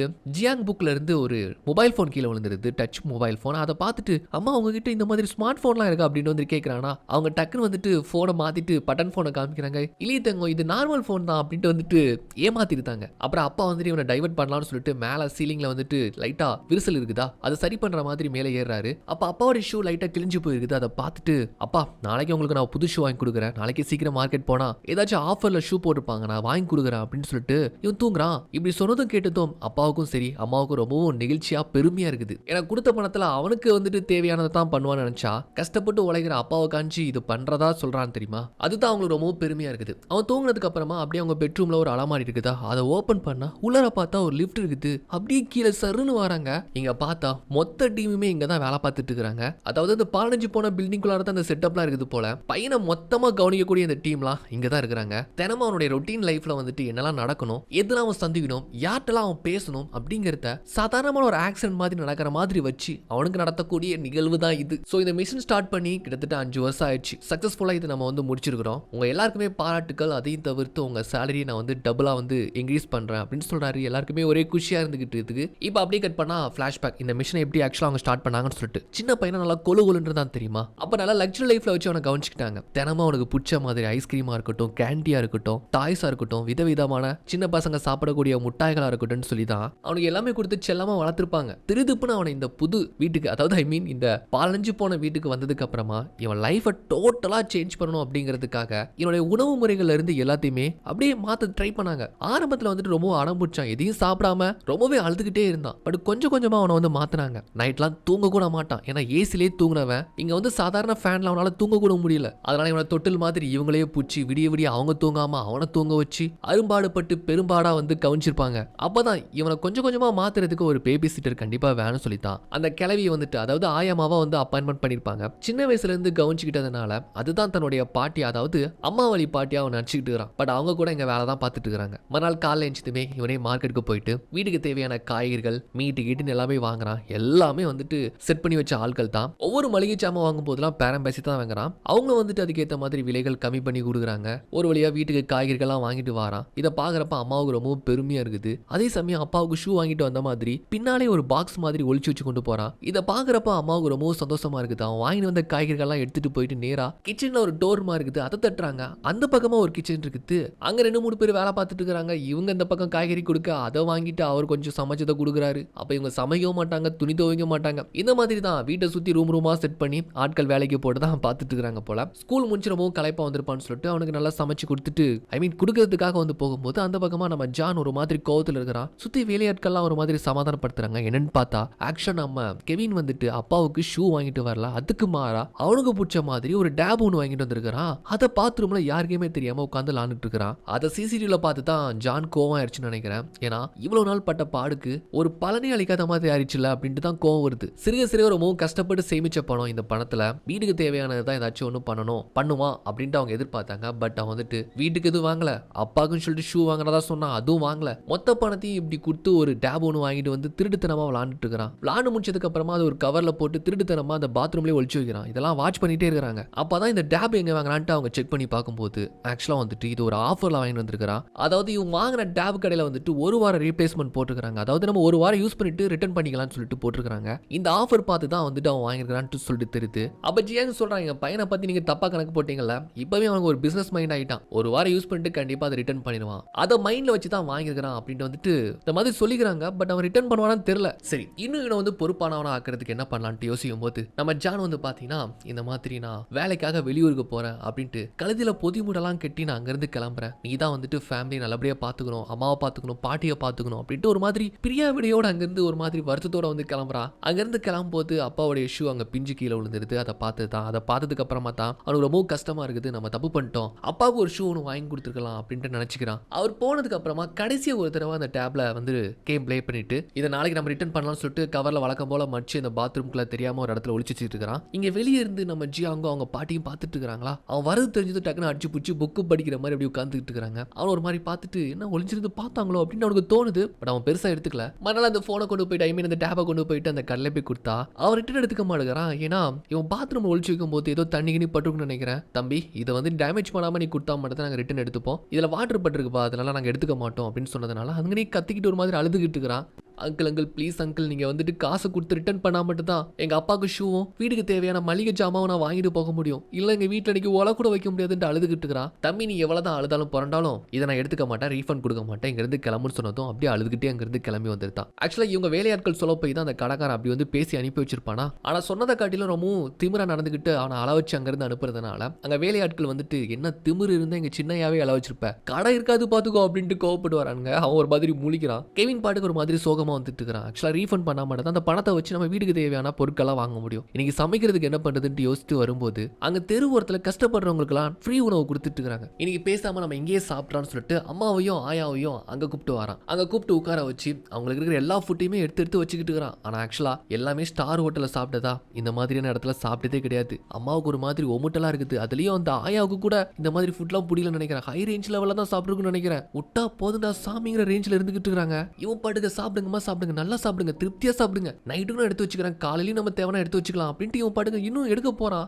அந்த கேப்ல 2 பேரும் விட்றா ஜூட் அப்படின்ட்டு ஓடுறாங்க. அதுல அந்த ஆயா வீல் சேர்லாம் தூக்கிட்டு ஓடுது. அப்புறம் இவன் பிளான் பண்றான், அப்பா வேலைக்கு போயிட்டு அதாவது வெளியூருக்கு போயிட்டு திரும்பி வர வரைக்கும் கண்டிப்பா நம்மள ஏதாச்சும் ஒன்று சம்பாதிக்கணும்னு சொல்லிட்டு என்ன பண்றானா, இந்த வேஸ்ட் கேன்லாம் இருக்கும் தெரியுமா, அதான் கலெக்ட் பண்ணி அதை பழசுக்கு போட்டு காசு பார்க்கலாம்னு சொல்லிட்டு அதை வந்துட்டு கலெக்ட் பண்ணிட்டு இருக்கான். அப்படி ஒரு டைம் கலெக்ட் பண்ணிட்டு இருக்கும்போது அவன் கூட படிக்கிற பசங்களாம் வந்துட்டு அவங்க கிட்ட இருக்கக்கூடிய அந்த கேன்லாம் புடுங்கி மொத்தமா எரிஞ்சு அவனை பயங்கரமா புல்லிங் பண்ணிட்டு இருக்காங்க. இதை மொத்த டீமா இருந்து அதை சிசிடிவில பார்த்துட்டு இருக்காங்களா. ஆக்சுவலா நம்ம ஜான் கூட வெளியூருக்கு போகவே இல்லை, இங்க தான் வந்துட்டு அவன் பிசினஸ் கவனிச்சுக்கிட்டு பையனையும் பார்த்துட்டு இருப்பான்னு நினைக்கிறேன். இந்த மாதிரி பாக்குறப்ப வந்துட்டு ஜியாக்கு வந்துட்டு கோவம் பொத்துட்டு வருது. ஜான் மேல பயங்கரமா கத்துறா, எதுக்கு என் பையனுக்கு இந்த மாதிரி ஒரு விபரீத பரீட்சையை கொடுக்குறீங்க, பட்டது போதும், பார்த்தது போதும், அவன் கஷ்டப்படுறதெல்லாம் பார்த்து பார்த்து நம்ம வேதனைப்படுறதெல்லாம் போதும், இந்த ஆட்டத்தை இதோட நிறுத்துங்க அப்படின்ட்டு பயங்கரமா வந்து கத்திக்கிட்டு இருக்கிறா. அப்ப அவன் சொல்றான், இங்க பாரு, இதை விட நான் கஷ்டப்பட்டு கேவலப்பட்டு அவமானப்பட்டு தான் இந்த நிலைமைக்கு நான் வந்திருக்கிறேன். ஒரு மனுஷனா பிறந்தா இதெல்லாம் கண்டிப்பா பட்டு தான் ஆகணும், அப்பதான் அவன் வாழ்க்கையில முன்னேற முடியும். இதை நீ கொஞ்சம் விலகி இருந்து மட்டும் கவனிச்சா போதும், மிச்சத்தெல்லாம் நான் பாத்துக்கிறேன். என் பையனை எந்த நிலைமைக்கு எப்படி கொண்டு வரணுங்கிறது எனக்கு மட்டும் தான் தெரியும். இதுக்கே நீ இப்படி ஷாக்கான எப்படி, இதை விட நான் கடினமான பயிற்சிகளும் தேர்வுகளும் வைக்க தான் போறேன் அப்படின்னு வந்து சொல்லிட்டு இருக்கிறான். அப்படியே சிசிடிவில நான் பார்த்துட்டு இருக்காங்க. அந்த கலெக்ட் பண்ண கேன்லாம் அப்படியே எடுத்து போயிட்டு இருக்கிறான். அப்ப அங்க ஒரு சூப்பர் மார்க்கெட் இருக்குது. அந்த கடையில ஏதாச்சும் கேன்கள் இருக்கான்னு சொல்லிட்டு போறானா. அங்க உள்ள போனதுமே கவுண்டர்ல வந்து பாத்தீங்கன்னா கல்லாப்படி வந்து திறந்து இருக்குது. எக்கச்சக்கமா கத்த கத்தையா பணமும் இருக்குது. அதை பார்த்துட்டு இவங்க கண்ணை பறிக்கிற மாதிரியே தெரியுது. இதை அவங்க சிசிடிவில பார்த்துட்டு இருக்காங்க. ஒரு நிமிஷம் அப்படியே ஒரு மாதிரி உறைஞ்சு போய் பார்த்துட்டு இருக்கிறான். ஏற்கனவே வீடு கஷ்டம், பணம் இல்லாம திண்டாடுறோம், சாப்பாடுக்கே வழி இல்லாம இருக்கிறோம், இதான் மைண்ட்ல எடுத்துக்கிட்டு பணத்தை எடுத்துருவானோ அப்படின்ட்டு மொத்த டீமுமே ஒரு மாதிரி உறைஞ்சு போய் பார்த்துட்டு இருக்காங்க. நாம கூட அப்படிதான் பார்ப்போம். அப்படியே கை வந்து கல்லாப்பட்டி வரைக்கும் போகுது. டக்குன்னு அதை க்ளோஸ் பண்ணிட்டு அங்க வேலை பார்க்குற பொண்ணுகிட்டையும், அக்கா கேன்லாம் வந்து சேகரிச்சு வைங்க, நான் நாளைக்கு வந்து எடுத்துக்கிறேன் அப்படின்ட்டு அவன் பாட்டுக்கு கேஷ்லா போயிட்டு இருக்கிறான். ஒரு செகண்ட்ல ஸ்தம்பிச்சு போன இந்த மொத்த டீமுமே அவனுடைய நல்ல இனத்தை பார்த்து அப்படியே துள்ளி குதிக்கிறாங்க. அம்மாவுக்கும் அப்பாவுக்கும் அவ்வளவு பெருமையா இருக்குது. டீம் மெம்பர்ஸ் எல்லாருமே ஒரு மாதிரி சந்தோஷத்துல குதிக்கிறத வச்சு பார்க்கும்போது ஆக்சுவலா இது ஒரு வேலையாவே அவங்க பார்க்கல. எப்படியாச்சும் நம்ம சின்ன முதலாளிய ஒரு நல்ல நிலைமைக்கு கொண்டு வரணும் அப்படின்ட்டு தான் எல்லாருமே ஒரு முழு ஈடுபாடோட அவங்க பண்ற மாதிரியே தெரியுது. அவன் எங்கெல்லாம் நடந்து வரானோ அந்த ரூட்லலாம் வந்து பாத்தீங்கன்னா அவனுக்கு கேன்லாம் கிடைக்கிற மாதிரி அவங்க ஆட்களே வந்து செட் பண்ணி வைக்கிறாங்க. அதெல்லாம் பார்த்து பார்த்து அவன் கலெக்ட் பண்ணிட்டு இருக்கான். அப்ப அந்த வழியா ஒரு லக்ஸரியான ஒரு மோட்டார் பைக்ல ஒருத்த வரான்னு வச்சுக்கோங்களேன். பாக்குறதுக்கு அமெரிக்கன் மாதிரி இருக்கானா. நம்ம பைக்கிட்ட வந்துட்டு, தம்பி இந்த கேன்லாம் கலெக்ட் பண்ணி சேல் பண்றியா, விக்கிரியா அப்படின்னு கேட்டா, ஆமா இதை மொத்த விலைக்கு நான் வித்துருவேன் அப்படின்னு சொல்லும்போது, பழைய எனக்கு இந்த மாதிரி கேன்லாம் நிறைய தேவைப்படுது, நான் வாங்கிக்கிறேன், என் பைக்ல ஒரு ரைட் வாரியா அப்படின்னு வந்துட்டு கேட்க, அதாவது இங்கிலீஷ்ல தான் பேசுறான். ஓ ஷுவர் கண்டிப்பா வாரணி அப்படின்னு சொல்லிட்டு கூட அவன் ஏறிக்கிறானா. நேரா இவனை கூப்பிட்டு போயிட்டு ஒரு லக்ஸரியான ஹோட்டல், அதாவது ஒரு ஸ்டார் ஹோட்டல்ல கூப்பிட்டு போயிட்டு நல்லா விதவிதமான சாப்பாடுலாம் வாங்கி கொடுத்து நல்லா சாப்பிடு, அதுக்கப்புறம் அவன் கேன்லாம் வாங்கிக்கிறேன்னு சொல்றானா. ஸ்டார் ஹோட்டல் சாப்பாடுனா எப்படி இருக்கும், நல்லா விதவிதமா வகை வகையா ஹை ரேஞ்சில் இருக்கும் தெரியுமா. இந்த மாதிரி சாப்பாடுலாம் பார்த்ததே கிடையாது. இது வரைக்கும் கூலும் கஞ்சும் குடிச்ச நமக்குலாம் இந்த மாதிரி சாப்பாடு கிடைச்சதும் எப்படி இருக்கும், நல்லா அள்ளி அப்பி சாப்பிட மாட்டோம். ஆக்சுவலா கூலும் கஞ்சும் நம்மளுக்கு தேனாமிர்தம் தான், இருந்தாலும் புது வகையான சாப்பாடுலாம் நம்ம இந்த மாதிரி சாப்பிட மாட்டோம். அந்த மாதிரி சாப்பிட்டு இருக்கிறான். ஹோட்டலுக்கு வெளியே வேலையாட்கள் 2 பேரும் கண்காணிச்சிட்டு இருக்காங்க. அதாவது அமெரிக்கன் கூட இவங்க ஆள் தான் போல, இங்கிலீஷ் டூட்டருக்காக வந்து வேலையெல்லாம் வச்சிருப்பாங்கன்னு நினைக்கிறேன். இவங்க பார்த்துட்டு இருக்காங்க. சாப்பிட்டு முடிச்சதுக்கு அப்புறம் இந்த மாதிரி என் ஃப்ரெண்டு தான் இந்த கேன்லாம் வாங்குவான், போய் பார்க்கலாமா அப்படின்ட்டு இந்த குட்டி பையனை அந்த அமெரிக்கன் வந்து கீழே கூப்பிட்டு போறாரு. பயங்கர லக்ஸரியா இருக்கு தெரியுமா. இதெல்லாம் ஒரு மாதிரி ஆச்சரியமா பார்த்துட்டு அப்படியே வந்தா அங்க ஒருத்தர் இருக்கிறான் போல. தம்பி நான் உங்ககிட்ட இருக்கிற கேன்ஸ்லாம் வாங்கிக்கிறேன், எவ்வளோ ரேட் போடுவேன் அப்படின்னு வந்து கேட்டா, என்ன ரேட் போடுவேன், ஒரு கேனுக்கு நீங்க ஒரு 10 ரூபா கொடுங்க அப்படின்னு வந்துட்டு கேட்கறான்னு வச்சுக்கோங்களேன். 10 ரூபாவா, நான் உனக்கு வந்து 100 ரூபா தரேன் ஒரு கேனுக்கு, பட் வந்துட்டு டீல் பேசுறதுக்கு முன்னால நீ கொஞ்சம் ஃப்ரெஷ்அப் ஆகணும், இந்த மாதிரி அழுக்கும் கையுமா இருந்தா நல்லா இருக்காதுல்ல, டீல் பேசும்போது நல்லா சுத்தபத்தமா இருக்கணும்ப்பா, நீ போய் குளிக்கிறியா அப்படின்னு சொன்னதும் அவனும் வந்துட்டு ஆசையா ஓகே நான் குளிக்கிறேனே அப்படின்ட்டு இந்த மாதிரி சொல்லி இங்க பேசிட்டு இருக்கும் போது அதே நேரம் இந்த பக்கமா நம்ம டீம் மொத்தமா உட்காந்து விளாண்டுட்டு இருக்காங்க. அப்ப ஆயாமா வந்துட்டு கேக்குது, இந்த மாதிரி சின்னையா எங்க இருக்கிறாரு அப்படின்ட்டு வந்துட்டு கேட்கும்போது, நாங்க கடைசியா பார்க்கும்போது நம்ம இங்கிலீஷ் டூட்டா இருக்காரு தெரியுமா, அவர் தான் பைக்ல ஏத்திட்டு போயிட்டு ஒரு ஹோட்டல்ல சாப்பிட வச்சிட்டு இருந்தாரு, அப்பதான் கடைசியா பார்த்தேன்னு சொல்லும்போது, என்னது இங்கிலீஷ் டூட்டாரா, இன்னைக்கு ஷெட்யூல்ல வந்துட்டு அந்த மாதிரி யாருமே கிடையாது அப்படின்ட்டு சொல்லும்போது தான், ஐயோ நம்ம சின்னையாவை வேற எவனோ தான் கடத்த பாக்குறான்னு நினைக்கிறேன் அப்படின்ட்டு மொத்த பேருமே பதறி போயிட்டு அந்த ஹோட்டலுக்கு ஓடி வராங்க. பைக்ல ஏத்திட்டு வந்து அவனை போட்டு பொழந்து எடுத்து நேரா கெவின் குளிச்சிட்டு இருக்கிறான். கூடவே டீல் பேச வந்தா இருக்கிறான் தெரியுமா, அவன் வேற உட்கார்ந்து இருக்கிறான். அவனையும் போட்டு அடிச்சு எடுத்து அங்கிருந்து காப்பாத்தி கூப்பிட்டு வந்தா தான் தெரியுது அந்த டீல் பேச வந்தான் தெரியுமா, அவன் வேற யாருமே இல்ல, மூத்த பையன். இது தெரியாம தான் மொத்த டீமுமே 2 பேரையும் போட்டு பொழந்து எடுத்துட்டாங்கன்னு நினைக்கிறேன். பட் இந்த மேட்டர்ல நம்ம கெவினுக்கு தெரியக்கூடாதுன்னு அவன் அங்க இருந்து கூப்பிட்டு போயிருந்தாங்க. போனதுக்கு அப்புறமா நம்ம ஜியாங் தான் வந்துட்டு மூத்த பையனுக்கு டிஞ்சர் போட்டு விட்டு இருக்கிறா. ஆமா நீ அமெரிக்கா தானே போயிருந்த, இங்க எப்படி வந்தேன்னு சொல்லிட்டு கேட்டா. ஆக்சுவலா ஒரு வெக்கேஷனுக்காக வந்திருக்கான்னு நினைக்கிறேன், அதான் நான் தம்பியை பார்த்து பேசலாம்னு நினைச்சேன், நான் தம்பியை பார்க்க கூடாதா, அவங்க கூட பேசக்கூடாதா, எதுக்கு இந்த மாதிரி அவனை ட்ரீட் பண்றீங்க அப்படின்ட்டு இந்த மாதிரிலாம் வந்துட்டு கேட்டுட்டு இருக்க. இங்க பாரு நீ தான் ஊத்தாரியா விளங்காம போயிட்ட, அவனையாச்சும் நாங்க நல்ல நிலைமைக்கு கொண்டு வரோம்னு சொல்லிட்டு ஆசைப்படுறோம், இந்த விஷயத்துல நீ தலையிடவே இல்லாத அப்படின்ட்டு வந்து சொல்றாப்ல. ஆமா அது யார் அமெரிக்கன் சொல்லிட்டு கேட்டா, ஆக்சுவலி இவங்க 2 பேருமே வந்துட்டு ஒன்னா சேர்ந்து லைஃப் வாழ்ந்துட்டு இருக்கிறானுங்களா அந்த மாதிரி சொல்றானா. அடா பாவிட்டே ஊதாரி தான் போலன்னு பார்த்தா இந்த மாதிரியாடா வாழ்ந்துகிட்டு இருக்கிற, நம்ம சைனீஸ் கல்ச்சருக்கே இது ரொம்பவும் அவமானம்டா அப்படின்ட்டு ஒரு மாதிரி தலையில அடிச்சுக்கிறான். அப்பா இது அமெரிக்காவில் ரொம்ப கேஷுவல் பண்ணிட்டு இருக்கிறானா, மூடிட்டு போயிரு அமெரிக்காவுக்கு, அவனை திரும்பி வந்துடாதுன்ட்டு அங்கிருந்து அவர் படுக கத்திட்டு போயிட்டு இருக்கிறாரு. வீட்டுக்கு வந்தா நம்ம கெவின் வந்துட்டு ரொம்பவும் அப்பா கிட்ட சாரி கேட்கறான். அதோடு மட்டும் இல்லாம அப்பா நீங்க எவ்வளவு கஷ்டப்படுறீங்க, நான் தான் தெரியாதனமா நீங்க கொடுத்த பணத்துல ஒரு டேப் ஒன்று வாங்கிட்டேன், அது ரிட்டர்ன் பண்ணலாம் நினைச்சா அதை அவங்க வாங்க மறுத்துட்டாங்க, என்ன மன்னிச்சிருக்கப்பான்ட்டு ரொம்ப கதறி ஃபீல் பண்ணி அழுறான். அவனே வந்துட்டு இந்த மாதிரி பண்ண தப்ப ஒத்துக்கிட்டு மன்னிப்பு கேட்டதுனால அழாத அதெல்லாம் ஒன்றும் பிரச்சனை கிடையாது, நீ பண்ண தப்ப நீனே வந்து ஒத்துக்கிட்டல அதுவே போதும், இந்த மாதிரி தப்பு நீ பண்ணவே கூடாதுன்ட்டு சொல்லி சமாதானப்படுத்துறாப்ல. அதே நிறைய இந்த மாதிரி பாட்டில்லாம் பிறக்கி வந்துட்டு வித்துட்டு இருக்கிறான் தெரியுமா. இப்படி நீ ஒவ்வொரு குப்பத்தடியா போய் தேடுறது பதிலா மொத்தமா அதிகமா கிடைக்கிற மாதிரி ஒரு இடம் சொல்லவா. அதாவது ஸ்டேடியம்ல கண்டிப்பா வந்து அதிகமான பாட்டில்ஸ் கேன்ஸ்லாம் வந்துட்டு கிடைக்கிறதுக்கு வாய்ப்பு இருக்குது. எந்த டீம் தோத்தாலும் சரி தான் கண்டிப்பா ஆடியன்ஸ்லாம் வந்துட்டு கேன்ஸை த்ரோ பண்ணி அடிப்பாங்க. அப்ப கிரவுண்ட்ல ஏகப்பட்ட கேன்ஸ் இருக்கும், நம்ம கலெக்ட் பண்ணலாம் அப்படின்னு சொன்னதும் உண்மையாவே ஒரு மேட்ச் ஒன்று நடக்குது. அந்த மேட்ச்ல ஒரு டீம் வந்து கேவலமா தோத்து போறாங்க. இதுல ஆடியன்ஸ் வந்து பாத்தீங்கன்னா பிளேயர்ஸ் மேல அதிகமா கேன்ஸை தூக்கி அடிக்கிறாங்க. கொஞ்ச நெஞ்சம் அடி கிடையாது, ஊர்ல இருக்கிற மொத்த கேன்ஸையும் தூக்கி அடிக்கிற மாதிரி அடிக்கிறாங்க. ஆக்சுவலா இது எல்லாமே டோட்டலா வந்து நம்ம ஹீரோடைய பிளான் தான், செட்டப் தான். அதாவது ஒரு டீமை விளையாட வச்சு அதை தோக்க வச்சு ஆடியன்ஸ் கிட்ட கேன்ஸை கொடுத்து அதை த்ரோ பண்ண வச்சு மேட்ச் முடிஞ்சதுக்கு அப்புறமா மொத்த கிரவுண்டே வந்துட்டு கொஞ்ச நேரத்துக்கு வாடகைக்கு எடுத்து அதை தன்னுடைய பையனோட சேர்ந்து கலெக்ட் பண்றப்போ அவங்களுக்கு இருக்கும் பாருங்க மகிழ்ச்சி. அவன் சந்தோஷப்படுறத பார்த்து இந்த மொத்த குடும்பமே சந்தோஷத்துல துள்ளி குதிக்கிறாங்க. எந்த அளவுக்கு ஒரு பணம் பலம் இருந்துச்சுன்னா இது எல்லாம் ஒரு சாத்தியமாகும்ல. அவரை வழக்கம் போல இவன் ஸ்கூலுக்கு வந்துட்டு எப்போதுமே ரன்னிங்ல தானே போயிட்டு இருப்பான். அப்படி ஒரு டைம் போயிட்டு இருந்தப்போ ரன்னிங்காக ஒரு கோச் வந்துட்டு எப்போதுமே இவனை வாட்ச் பண்ணிட்டே இருப்பாரு. அப்படி வந்து பாத்தீங்கன்னா ஒரு டைம் இவன் ஓடி போயிட்டு இருக்கிறத பார்த்துட்டு இந்த சின்ன பையன் இவ்வளவு காலம் வரை எழுந்துச்சு ஸ்கூலுக்கு இப்படி ரன்னிங்லேயே ஓடி போறத பார்த்து வியந்து போயிட்டு நேரா நம்ம பையன் வீட்டுக்கே வந்துட்டு இந்த மாதிரி உங்க பையன் நான் டெய்லி காலையில ஓடுறத பார்த்தேன், இப்பவே உனக்கு கோச்சிங் வந்து அமைச்சு கொடுத்தா அவன் ஃபியூச்சர் நல்லபடியா அமைச்சு போகும், ஒரு மிகப்பெரிய ஆத்லெட்டா வருவான், நீங்க மனசு வச்சா மட்டும் போதும், நீங்க ரொம்ப கஷ்டப்படுறீங்க, கண்டிப்பா அதுக்கான நான் ஸ்பான்சர்ஷிப்லாம் பிடிச்சி கொடுக்குறேன், உங்க பையனை ஒரு நல்ல நிலைமைக்கு போகலாம் அப்படின்ட்டு வந்து இந்த மாதிரி ஒரு சொல்லிட்டு இருக்கப்பவே அவனுக்கு கூட ஒரு ரன்னிங் ஆத்லெட் ஆகணும்னு சொல்லிட்டு ஆசை போல அவர் சொல்ல இவனுக்கு கூட துளி குச்சிக்கிட்டு இருக்கிறான். இந்த இடத்துல வந்துட்டு தன்னுடைய பையனுக்கு இந்த ரன்னிங் ஆத்லெட் இதெல்லாம் தேவை கிடையாது, அவனும் ஒரு மிகப்பெரிய பிசினஸ் மேன் ஆக்கணும், அடுத்த பிசினஸ் கவனிச்சிக்கக்கூடிய ஒரு திறமை உள்ளவனா ஆக்கணும் அப்படிங்கிற ஒரு நோக்கத்துல தான் அவனுக்கு இந்த மாதிரி பயிற்சிகள் கொடுக்கப்படுது. பட் திடுதிப்புன்னு இவனை வந்து ஒரு ஆத்லெட் ஆகணும்னு சொல்லிட்டு வந்திருக்கிறாரு. இந்த இடத்துல அவன் முன்னால மறுப்பு தெரிவிக்க முடியாது, அப்படி மறுப்பு தெரிவிச்சா அவனுடைய மனசு புண்படும் அப்படிங்கிறதுனால ஒரு தயக்கத்தோட ஓகேன்னு சொல்லிக்கிறாங்க, சேர்த்துக்கோங்கன்னு சொல்லிக்கிறாங்க. பட் டீமா உட்காந்து யோசிக்கும் போது என்ன பண்றாங்கன்னா ஒரு பிளான் பண்றாங்க. அதாவது அவன் தூங்கிட்டு இருக்கும்போது ஒரு பசை மாதிரி ஒன்று இருக்குது, அதை அவன் காலை தடவி விட்டா காலையில எந்திக்கும் போது அவனுக்கு கொஞ்சம் நடக்க முடியாத மாதிரி ஃபீல் பண்ணுவான் அப்படின்னு சொன்னதும் அதே மாதிரி ஒரு பசை வந்து தடவி விடுறாங்க. காலில் எஞ்சது ஒரு மாதிரி நடக்க முடியாம பொத்துன்னு கீழே விழுறான். ஐயோ என் பையனுக்கு என்னாச்சோ ஏதாச்சும் சொல்லிட்டு ஒரு மாதிரி பிளான் பண்ணி ஆக்ட் பண்ணி நடிச்சு அவனை கொண்டு ஹாஸ்பிட்டல் போய் சேர்க்கிறாங்க. அங்க டாக்டர் யாரு இருப்பா, இவங்க அமைச்சு வச்ச ஆளா தானே இருப்பான். அவன் சொல்றான் இனிமேல் உங்க பையன் வந்து ரன்னிங் இன்னிங்கிட்டு ஓடக்கூடாது, குதிக்க கூடாது, பொறுமையா போயிட்டு ஸ்கூலுக்கு பொறுமையா வரணும், முக்கியமா ரன்னிங் ரேஸ்லயோ ஆத்லெட் ஆகணும்னு சொல்லிட்டு ஆசைப்படக்கூடாது அப்படின்ட்டு இந்த மாதிரி சொல்லி வச்ச மாதிரி வந்து சொல்லிக்கிட்டு இருக்கிறான். அப்படி சொன்னதும் போதும் கெவினுக்கு இருந்த அப்படியே அந்த ஆசை கனவு எல்லாம் சுக்குநூறாகி போன மாதிரி ஒரு மாதிரி சோகமாயிருந்தான். ஒரு பெரிய ஆத்லெட்டாவாச்சும் வந்து தன்னுடைய குடும்பத்தை நல்ல நிலைமைக்கு கொண்டு வரணும், கஷ்டத்துல இருந்து மீட்கணும் அப்படின்னு சின்ன பையனுக்கு ஒரு அறிவு எட்டிருக்கும். பட் இந்த மாதிரி டாக்டர் சொன்னதும் அவனுக்கு ரொம்பவும் கஷ்டமாயிருது. அப்படியே வீல் சேர்ல வச்சு கொண்டு வராங்களா, அப்பா வந்துட்டு பையங்களை சொல்றான் இந்த மாதிரி இங்க பாடுறா கண்ணா, நீ அப்பாவுக்காக நீ ஒன்னே ஒன்று தான் பண்ணணும். இந்த ஊர்ல இருக்கக்கூடிய ஒரு மிகப்பெரிய யூனிவர்சிட்டி ஒன்று இருக்குது, அங்க நீ என்ட்ரன்ஸ் எக்ஸாம் எழுதி உள்ள பாஸ் ஆகி பிசினஸ் சம்பந்தப்பட்ட கோர்ஸ் படிச்சனா போதும் ஆட்டோமேட்டிக்கா வந்துட்டு உனக்கு எக்கச்சக்கமான ஆப்பர்ச்சுனிட்டிலாம் வரும். அப்ப நீ நினைச்ச மாதிரி நம்மளுடைய வீட்டு கஷ்டம் கவலைகள் எல்லாம் போயிடும். அப்பாவுக்காக இதை பண்ணுவியா அப்படின்னு சொன்னதும் ஓகேப்பான்னு சொல்றான். நீ ஓகேன்னு சொன்னதுக்காகவே நான் உனக்கு அப்பா ஒரு சைக்கிள் வாங்கி கொடுக்குறேன் அப்படின்னு சொன்னதும், ஏன்னா இப்போ ஓடக்கூடாதுன்னு வேற டாக்டர் மூலமா சொல்ல வச்சுட்டாங்களா, அதனால இவனுக்கு ஒரு சைக்கிள் ஒன்று வாங்கி கொடுக்குறாங்க. தலைமை இப்போ சைக்கிள் தான் போறது வரது என்ன அப்படி போறப்ப வரப்போ ஒரு பொண்ணை பாக்குறான், கூடவே அந்த பொண்ணையும் சைக்கிளை ஏத்திட்டு போறான்.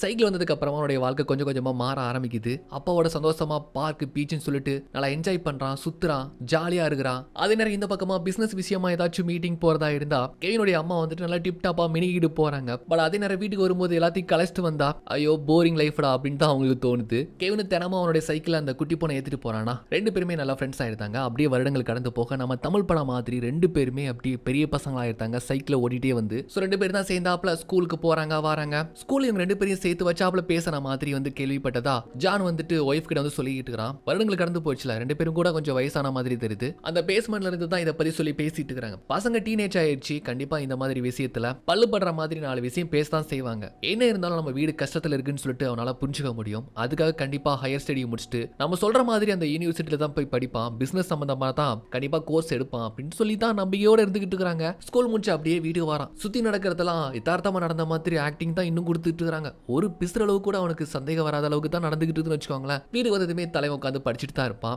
அப்புறம் ஸ்கூல் முடிக்கும் போது அப்படியே டெரஸ்ல உட்காந்து படிச்சுட்டு இருக்கும்போது பக்கத்து கிரவுண்ட்ல வந்துட்டு ரன்னிங் ஆத்லெட்லாம் ஓடிட்டு இருக்காங்க. நமக்கு இந்த மாதிரி ஆகணும்னு சொல்லி தான் ஆசை. பட் என்ன பண்றது, நம்ம தான் ஓட முடியாதுன்னு சொல்லிட்டாங்களே. அதாவது அப்ப சொல்லி வச்சது இனிமே நம்பிக்கிட்டையும் ஓடாம தான் இருக்கிறான்னு நினைக்கிறேன். பட் இவனுக்குள்ளேயும் ஆத்லெட் ஆகணுங்கிறது தான் ஆசையா இருந்துகிட்டு இருக்குது இன்ன வரைக்கும். அப்படியே நீங்க ஸ்கூல் முடிச்சுட்டு வீட்டுக்கு வந்துட்டு இருந்தப்போ கிரவுண்ட்ல வந்து பாத்தீங்கன்னா அந்த ஆயா வந்துட்டு நல்லா ஆயா பாஸ்கெட் பால் விளையாண்டுட்டு இருக்குது. இது ஒரு மாதிரி இவன் ஆச்சரியமா பாத்துட்டு இருக்கிறான். ஆயாவெல்லாம் நடக்க கூட முடியாது, எந்திரிச்சு நிக்க கூட முடியாது. அவங்க எப்படி கிரவுண்டுக்கு வந்து இந்த மாதிரி நின்னு விளையாண்டுட்டு இருக்காங்க அப்படின்ட்டு இவன் பாத்துட்டு இருந்தப்பவே அவங்களையும் இவனை பாத்துட்டாங்க. ஐயோ கெவின் வேற பாத்துட்டானேங்கிறது எப்படா எஸ்கேப் ஆகுறது அப்படின்ட்டு அங்கிருந்து தெரிச்சுட்டு ஓடுவாங்க. இவனும் பின்னாலேயே ஃபாலோ பண்ணி ஓடுறான். அவங்க ரன்னிங் ஜம்பிங் இவன்றது எப்படியாச்சும் தப்பிச்சுன்னு சொல்லிட்டு பிச்சுன்னு ஓடுறாங்க. இவனும் பின்னாலே தொடர்ந்து வாரான். ஆனா இவன் வரதுக்குள்ள முன்கூட்டி அவங்க வீட்டுக்கு வந்துட்டு நார்மலா பெட்ல வந்து உட்கார்ந்துட்டு இருக்காங்க. பாடி கொஞ்ச நேரத்துக்கு முன்னாடி நீங்க பாஸ்கெட் பால் விளையாண்டு இருந்தீங்களா, நான் உங்களை பார்த்தேன்னு சொன்னா, டே நான் எப்பரா எந்திக்க கூட முடியாது, நான் எப்பரா அங்க போய் விளையாட முடியும் அப்படின்ட்டு அவங்க சொல்ற பதில வச்சு பார்க்கும்போது கொஞ்சம் வளர்ன மாதிரியே தெரியுது. இல்ல நான் உங்களை பார்த்தேன், நீங்க இந்த கிரவுண்ட்ல இருந்தீங்க அப்படின்னு வந்து சொல்லிக்கிட்டு இருக்கிறான். அவங்க இல்லவே இல்ல சொல்லிக்கிட்டு இருக்காங்களா. இருங்க அம்மா எங்க போனாங்க அம்மான்னு சொல்லிட்டு அவங்க பெட்ரூம்ல போய் பார்த்தா அம்மாவை காணோம். வீடு முழுக்க தேடி பார்க்கறான், அவங்கள காணவே காணோம். பட் வந்துட்டு அவங்க வந்து பேஸ்மெண்ட்ல இருந்து அப்படி லிஃப்ட்ல வராங்க. அதாவது இந்த மேட்டர் அவங்களுக்கு தெரிஞ்சு போச்சுன்னு சொல்லிட்டு வேக வேகமா வராங்க. அப்படியே அவங்க பெட்ரூம்ல தான் வராங்க. வழக்கத்துக்கு மாறா மேக்கப்லாம் போட்டு இந்த மாதிரி இருக்கிறத பார்த்து கொஞ்சம் ஷாக் ஆயிருத்தான். அம்மா என்ன இப்படி இருக்கிறீங்க, எங்க இருந்து வரீங்க, வீடு முழுக்க இவ்வளவு நேரம் தேடி பார்த்தேன் அப்படின்னு சொன்னா, டேய் நான் இப்பதான் என் பெட்ரூம்ல இருந்தேன், படுத்து தூங்கிட்டு இருந்தேன்னு சொன்னா, அம்மா நான் இப்பதான் உங்க பெட்ரூம் வரைக்கும் பார்த்துட்டு வரேன், உங்களை காணவே காணோம் அப்படின்ட்டு சொல்லிட்டு பாட்டி இருக்காங்களா இப்ப பாஸ்கெட் பால் ஆடிட்டு இருந்தாங்க, நான் பார்த்தேன், ஓடி வந்து இங்க பெட்ல வந்து உட்கார்ந்து இருக்காங்க அப்படின்ட்டு இந்த மாதிரி சொல்லிட்டு இருக்கான். டேய் உனக்கு என்னடா ஆச்சு, நான் இப்பதான் பெட்ரூம்ல இருந்து வரேன், பாட்டி இங்க தான் இருந்துகிட்டு இருக்காங்க அப்படின்னு சொல்லும்போது அவனுக்கு அப்படியே தலையே சுத்தி போயிருது. இங்க ஏதோ நடந்துகிட்டு இருக்குது, எல்லாமே வித்தியாசமா நடந்துகிட்டு இருக்குது. ஏன்னா இவனுக்கு விவரம் தெரிஞ்சதுக்கு அப்புறமா கொஞ்சம் கொஞ்சமா இவனை சுத்தி நடக்கிறது எல்லாமே ஒரு விதமான செயற்கையா நடக்கிற மாதிரி ஃபீல் பண்ணிட்டு இருக்கிறான். இதை பத்தி அப்பா கிட்ட சொன்னா அப்பா சமாளிக்க முடிஞ்ச அளவுக்கு அவனை சமாளிச்சு பாக்குறாரு. சின்ன பையனா முன்ன மாதிரி ஏதாச்சும் சொல்லி சமாளிக்கிறதுக்கு. பட் அவன் கேள்விக்கு மேல கேள்வி கேட்கறான். கண்ணாங்க பாரு, உனக்கு என்ட்ரன்ஸ் எக்ஸாம் வர வரப்போகுது, நீ ஹையர் ஸ்டடி வர முடிக்கணும், அதுக்கு மட்டும் கவனம் செலுத்த, தேவையில்லாம இதெல்லாம் போட்டு இன்வால்வ் பண்ண வேண்டாம், எடுக்க வேணாம் அப்படின்ட்டு அவனை சொல்லி சமாதானப்படுத்த பாக்குறாரு. அப்புறம் ஒரு பிளான் வந்து பண்றாரு. இந்த ஆயா வளர்த்தன இவ்வளவு பிரச்சனை, பேசாம அந்த ஆயாவே செத்து போயிட்டதா சொல்லிட்டு ஒரு கட்டுக்கதை கட்டினா எப்படின்னு சொல்லிட்டு மறுநாள் காலையில் இவன் தூங்கி எந்திக்கும் போது இந்த மாதிரி பாட்டி நேற்று நைட்டே இறந்து போயிட்டாங்கப்பா, உங்களை சொன்னா அவன் தூக்கம் கட்டு போயிடும், உன் படிப்பு கட்டு போயிரும் சொல்லி தான் உங்ககிட்ட சொல்லவே இல்லை அப்படின்ட்டு இந்த மாதிரி சொன்னதுதான் போதும். கெவினுக்கு குண்டை தூக்கி போட்ட மாதிரி திருத்தி, என்ன சொல்றீங்கப்பா பாட்டி இறந்துட்டாங்களா அப்படின்னு சொன்னா, ஆமாப்பா பாட்டி இறந்து போயிட்டாங்க, அவங்க ஃபியூனரலுக்கான எல்லா ஏற்பாடுகள் நடந்துகிட்டு இருக்குது அப்படின்ட்டு சொல்லிக்கிட்டு இருக்க. இந்த பக்கம் பாட்டி இறந்த மாதிரி காமிச்சிக்கிறதுக்காக மேக்கப்லாம் போட்டு இறுதி அஞ்சலிக்கான அந்த ஏற்பாடுகள்லாம் நடந்துகிட்டு இருக்குதுன்னு வச்சுக்கோங்க. எல்லாமே செட்டப் தான், பயங்கரமான ஒரு டிராமா மாதிரி போயிட்டு இருக்குது. கொஞ்ச நேரம் கழிச்சு இவங்க ரெண்டு பேருமே, அதாவது நம்ம கெவினும் அவங்க அப்பாவும் வராங்க. கெவின் தான் பாட்டி நினைச்சு அப்படி கதறி ஃபீல் பண்ணி அழுறான். மத்த எல்லாருமே சும்மா ஆக்டிங் பண்ணி அழுதுட்டு இருக்காங்களா, இவன் மட்டும் தான் உண்மையாவே பாட்டி நினைச்சு அழுறான். அதாவது குழந்தையில இருந்து பாத்துருக்காங்கன்னா சும்மாவா, அப்ப எவ்வளவு கஷ்டமா இருக்கும், அப்படி தேம்பி தேம்பி அழுதுகிட்டு இருக்கிறான். நம்ம மேல பாசம் வச்சு இந்த மாதிரி கெவின் அழுறத பார்த்ததும் இங்க செத்த மாதிரி நடிச்சுட்டு இருக்கிற அந்த ஆயாக்கு கூட அளவு வந்துருது. அவங்க கண்ட்ரோல் மீறி, அதாவது கட்டுப்படுத்த முடியாம வந்துட்டு அழுதுகிட்டு இருக்காங்க. அவங்க பாடி அசைவம் பார்த்துட்டான்னு வச்சுக்கோங்களேன், இது எல்லாமே டிராமான்னு இவனுக்கு தெரிஞ்சு போயிருமா அப்படின்ட்டுங்கிறதுனால எவ்வளவு டைவர்ட் பண்ண முடியுமோ அந்த அளவுக்கு டைவர்ட் பண்ணி ஒரு பயங்கரமான நாடகம் நடத்தி உண்மையிலேயே பாட்டி இறந்து போயிட்டதா அவனை நம்ப வச்சு அங்கிருந்து அப்படியே அவனை கூப்பிட்டு வராங்க. அப்படியே அவன் அழுதுகிட்டே போறானா, அதை உள்ள இருந்து இந்த ஆயா பார்த்துட்டு அவங்க ரொம்ப கஷ்டமா இருக்குது. அவங்களுக்கு கூட என்ன வருத்தனா, இனிமேல் நம்ம கெவினை வந்துட்டு பார்க்க முடியாதோ அப்படிங்கிற ஒரு கஷ்டம் தான். இதை ஜான் கிட்ட சொல்லி புலம்பும் போது அதெல்லாம் ஒண்ணு நினைச்சு வருத்தப்படாதீங்க, கொஞ்ச நாளைக்கு தான் இந்த என்ட்ரன்ஸ் எக்ஸாம் முடியட்டும், யூனிவர்சிட்டியில மட்டும் நல்ல மார்க் எடுத்து பாஸ் ஆயிட்டானா எல்லா உண்மைகளையும் அவங்கள சொல்லிடலாம். நீங்க சாகலன்ட்டு சொல்லும்போது அவனுக்கு ஒரு சர்ப்ரைஸா தானே இருக்கும். அதோடு மட்டும் இல்லாம நீங்க பேஸ்மெண்ட்ல இருந்து அவனை கண்காணிக்கிறதுக்கான எல்லா வேலைகளையும் நீங்க வழக்கம் போல பார்க்கலாம் அப்படின்னு வந்து சொல்லி ஆறுதல் படுத்திக்கிட்டு இருக்காரு. இந்த நாடகம் எல்லாமே என்னத்துக்கு, பாட்டி அன்னைக்கு கிரவுண்ட்ல வச்சு பாக்குறத அப்படியே அவன் மறந்து டைவர்ட் ஆகணும் அப்படிங்கிற ஒரு நோக்கத்துக்காக தான் இவ்வளவு பெரிய டிராமா. பட் இன்னுமே கூட பாட்டியை பார்த்ததை பத்தி அவன் மண்டையில ஓடிக்கிட்டே இருக்குது. இதை அவன் கேர்ள் ஃபிரெண்ட் கிட்ட ஸ்கூல்ல வச்சு சொல்லிக்கிட்டு இருக்கிறான். அன்னைக்கு தான் எங்க அம்மாவும் கூட நான் ரூம் ஃபுல்லா தேடி பார்த்தேன், அவங்க திடீர்னு கொஞ்ச நேரம் கழிச்சு அந்த ரூம்ல இருந்து வந்தாங்க. அதுவும் வித்தியாசமா பாக்குறதுக்கு மேக்கப்லாம் போட்டு கழுத்துல கோல்டு ஜுவல்லரின்னு போட்டிருந்தாங்க. எங்க வீட்டுல இருக்கிற நிலைமைக்கு அதெல்லாம் வாங்க கூட முடியாது, எப்படிதான் அம்மா கிட்ட அவ்வளவு ஜுவல்ஸ் இருந்துச்சுன்னு சொல்லிட்டு தெரியல அப்படின்ட்டு இந்த மாதிரி சொன்னதும் அவ அப்படியே குழப்பி விட்டுதான். எனக்கு தெரிஞ்சு உங்க அம்மாவுக்கு வேற யாராச்சும் மேல ஆஃபர் இருக்கும்னு நினைக்கிறேன், அவங்க தான் வாங்கி கொடுத்துருக்கணும், அதனால தான் அவங்க அம்மா தான் போட்டுக்கணும். ஒருவேளை நீ ரூம் கிளார வரும்போது உங்க அம்மா ஒளிஞ்சிருக்கலாம், அது உங்க பாட்டி பார்த்திருக்கலாம், பாட்டி தெரிஞ்சு போயின்னு சொல்லிட்டு உங்க பாட்டி ஏதாச்சும் உங்க அம்மா தான் பண்ணிருக்கணும் அப்படின்ட்டு இந்த பொண்ணு இப்படி குழப்பி விட. மறுநாள் இவன் ஸ்கூல்ல இருக்கும்போது கிளாஸ்ல இருக்கும்போது அவன் கேர்ள் ஃபிரெண்ட் கால் பண்ணி, டே நான் சொன்னது உண்மைதான் நினைக்கிறேன், உங்க அம்மா ஒரு பையனோட ஒரு பெரிய பணக்கார வீட்டுக்குள்ள போனாங்கடா, இந்த மாதிரி தெருவுல இந்த வீடு இருக்குன்னு சொன்னதும் அப்படியே கிளாஸ்ல இருந்து பாதில எஞ்சி அப்படியே சைக்கிள் எடுத்துட்டு போறான். இவன் கண்காணிக்கிறது 2 பேர் இருக்காங்க தெரியுமா. எனது சின்னையா கிளாஸ்ல இருந்து பாதியில இருந்து வராரு, எங்க போறாருன்னு அவனை ஃபாலோ பண்றாங்க. ஆனா அதே நேரம் அவன் கேர்ள் ஃப்ரெண்ட் யாரத்தனமா சேர்த்து வச்சு பாத்துக்கிறான். மூத்தவர் இருக்கான் தெரியுமா, அவங்க சொந்த வீட்டுக்கு அப்பாவை பார்க்க வந்திருக்கான். அப்பதான் வந்து 2 பேரையும் சேர்த்து வச்சு இவ தப்பா ஃபோன் பண்ணி சொல்லியிருக்கான்னு நினைக்கிறேன். எதுக்காக வந்திருக்கானா, இப்போ அப்பா கிட்ட பிசினஸ்ல கொஞ்சம் எனக்கு இடம் கொடுங்க, என்னையும் சேர்த்துக்கோங்க அப்படின்னு வந்து கேட்டுட்டு இருக்கான். பட் அவருக்கு வந்துட்டு இவன் மேல சுத்தமா நம்பிக்கை கிடையாது. நினைச்ச மாதிரி படிக்கல, நினைச்ச ஸ்கோரும் பண்ணல. அமெரிக்காவில் அவன் இஷ்டத்துக்கு கல்ச்சருக்கு அகைன்ஸ்டா வந்து ஒரு லைஃபை வாழ்ந்துட்டு இருக்கிறான். அப்படி இப்படின்ட்டு வந்து குறைகளா சொல்லிட்டு இருக்கிறாரு. இவன் கூட அவனுக்கு சப்போர்ட் பண்ணி இத்தனை வருஷம் கழிச்சு வந்துருக்கான். பேசாம அவனை சேர்த்துக்கோங்க அப்படின்னு தான் சொல்றான். அவன் வந்துட்டு ஓகே நீனும் பிசினஸ்ல வந்து சேர்ந்துக்கணும்னு சொல்லிட்டு ஆசைப்பட்டானா, நான் சொல்ற மாதிரி நீ டோட்டலா சேஞ்ச் ஆகணும், ஜிம்முக்கு போகணும் அப்படின்ட்டு இந்த மாதிரி கண்டிஷன்ஸ் எல்லாம் போட்டுட்டு இருக்காரு. நீ உன் உடம்ப ரெடி பண்ணு, ஒரு ஆண் மகனா திரும்பி வா, உனக்கு நான் எல்லாமே திருப்பி கொடுக்குறேன் அப்படின்னு சொல்லி பேசிட்டு இருக்க. கெவின் கேர்ள் ஃப்ரெண்ட் சொன்ன மாதிரி அந்த ஸ்ட்ரீட்ல இருக்கக்கூடிய அவங்க பூர்வீக வீட்டுக்கே வந்துட்டு இவன் கரெக்டா வாரான். இதை ஃபாலோ பண்ணிட்டு வர 2 ஆட்கள் வந்துட்டு பார்த்துட்டு என்ன அவங்க வீட்டுக்கே வந்துட்டு இவர் போறாரு அப்படின்ட்டு உடனே ஜானுக்கு கால் பண்ணி சொல்ல, இவன் நேரா வீட்டுக்குள்ள போயிட்டு கதவை தட்டிட்டு இருக்கிறான். உள்ள இருந்து அம்மா கதவை திறக்கிறாங்க. இங்க எப்படி வந்தீங்க அப்படின்னு வந்து கேட்டா, இங்க தான் நானும் உங்க அப்பாவும் வேலை பார்த்துட்டு இருக்கிறோம் அப்படின்ட்டு 2 பேருமே அங்க வேலை பார்க்கக்கூடியவங்க மாதிரியான காஸ்டியூம்ல இருக்கிறாங்க.